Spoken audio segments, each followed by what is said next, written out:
आप सभी प्रतिभागीगण जो इस महत्वपूर्ण कार्यक्रम का हिस्सा बने। जो यात्रा 6 तारीख सुबह आरंभ हुई थी सोमवार को, उसका यह अंतिम बिंदु है और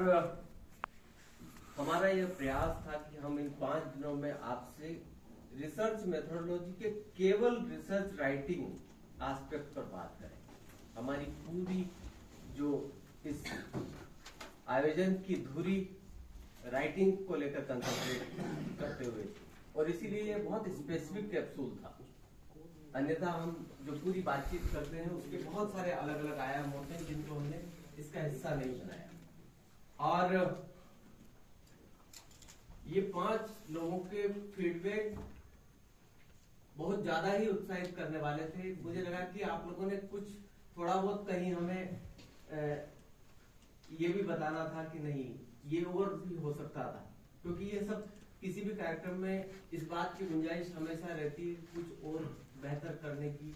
संभावना हमेशा बनी रहती है। फीडबैक का हमारा यह भी उद्देश्य रहता है कि आपका जो पॉजिटिव फीडबैक है वो तो हमें ऊर्जा से सराबोर करता ही है, वो एक नई ऊर्जा का संप्रेषण तो हमारे अंदर करता ही है, लेकिन हम कहाँ गलतियां कर रहे हैं या हमें और क्या बेहतर करना चाहिए, उसके लिए एक तरह का दिशा निर्देश भी हमें आपके उस फीडबैक से आता है। और महत्वपूर्ण यह है कि जब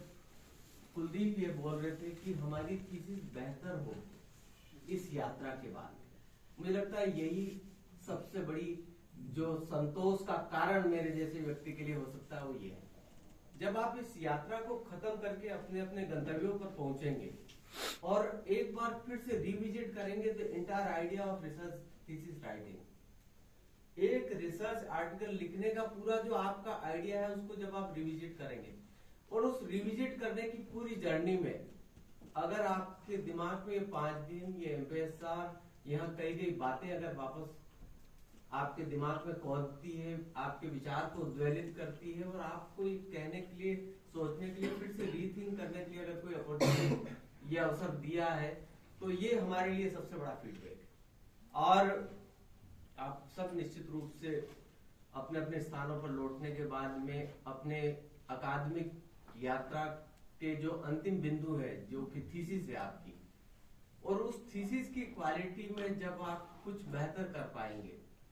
तो वो हमारे लिए सबसे बड़ी संतुष्टि का कारण होगा। और ये बात मैं इसलिए भी बहुत जिम्मेदारी के साथ कह रहा हूं कि जो 2000 में हमने पहली वर्कशॉप की थी और ये 2023 है, हमारी वर्कशॉप के पहली बैच के लोग जो यूनिवर्सिटी सिस्टम में या कॉलेजिएट सिस्टम में फैकल्टी के रूप में एंटर हुए थे, जो प्रोफेसर तक बन गए। अभी कुछ समय पहले जो इंडियन मिलिट्री एकेडमी खड़गवासला है, उसके प्रिंसिपल जो है वो इकोनॉमिक्स की फैकल्टी है, और वो अभी एक दिन विक्रम विश्वविद्यालय में किसी पीएचडी के वाइवा के लिए आए थे, तो उन्होंने कहा कि मेरा दूसरी बार उज्जैन आना हुआ, पहली बार मैं आपके इंस्टीट्यूट में एक ट्रेनिंग प्रोग्राम का हिस्सा था। तो ये जो एलुमनी का एक पूरा जो वो होता है, उसका अपना एक अलग तरह का सुकून मिलता है जब आप देश भर में जाते हैं और कोई व्यक्ति आपसे मिलता है तो बोले नहीं एमपीएसआर आना हुआ था किसी कारण से, और उसमें अगर ये रिसर्च मेथोडोलॉजी के प्रोग्राम का कारण होता है तो वो हमें बहुत ऊर्जा प्रदान करता है। और हम एक बहुत बड़ा समूह एकत्र करने में सफल हुए हैं पिछले एक लंबे समय में कि इस तरह के लोगों की संख्या, मुझे आरंभिक वर्षों का ध्यान है कि जब हम लोग डाउन साउथ से भी बहुत बड़ी संख्या में प्रतिभागियों को यहाँ आमंत्रित करते थे, लेकिन बाद में आईसीएसआर ने जब हमसे कहा कि आप प्रयास ये करिए कि मध्य प्रदेश और उसके आसपास के एरिया को अपना कैचमेंट मानकर यहीं के प्रतिभागियों को आमंत्रित करें, क्योंकि वहां के लिए हम अलग से कार्यक्रम देते हैं, तो वहां के लोगों को वहां के कोई संस्थान या विश्वविद्यालय आमंत्रित करे, ज्यादा बेहतर होगा। और इसीलिए अब हमारा कंसंट्रेशन मध्य प्रदेश और 8-10 स्टेट तक ज्यादा बढ़ा है पिछले कुछ समय में। महत्वपूर्ण सिर्फ यही है कि जब आप किसी बड़े रेफरेड जर्नल में अपना आलेख प्रकाशित करवाएंगे, आपकी थीसिस पब्लिशेबल फॉर्म में हो, जब आप सबमिट करें और उसमें ये पोटेंशियल इमर्ज हो के आए कि वो एक पुस्तक में परिवर्तित होने की क्षमता रखती हो।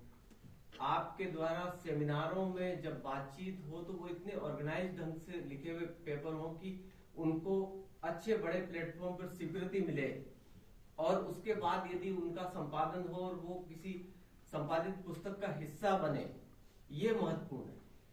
और मुझे लगता है कि इसको केवल किसी औपचारिकता की सीमा में बांध कर नहीं देखना चाहिए कि 5 दिन आए थे, कुछ पढ़ा, कुछ सुना और निकल गए। यदि उससे आगे चलकर आपकी पूरी उस सोच में वो चीज अगर अंदर घनीभूत होती है और आपको बार बार वो उस आइडिया को अगर आपको रिविजिट करने की इच्छा हो कि उस दिन वहां कही गई बात को क्या हम इसमें कहीं सम्मिलित कर सकते हैं, तो ये सबसे महत्वपूर्ण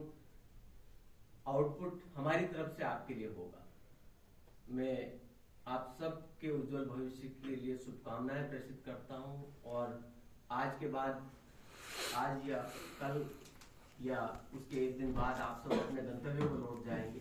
आपकी लौटने की यात्रा के लिए शुभकामनाएं प्रेषित करता हूं, और आप अकादमिक जगत में बहुत अच्छा कुछ करें, उसके लिए भी मेरी बहुत सारी शुभकामनाएं आपको। धन्यवाद।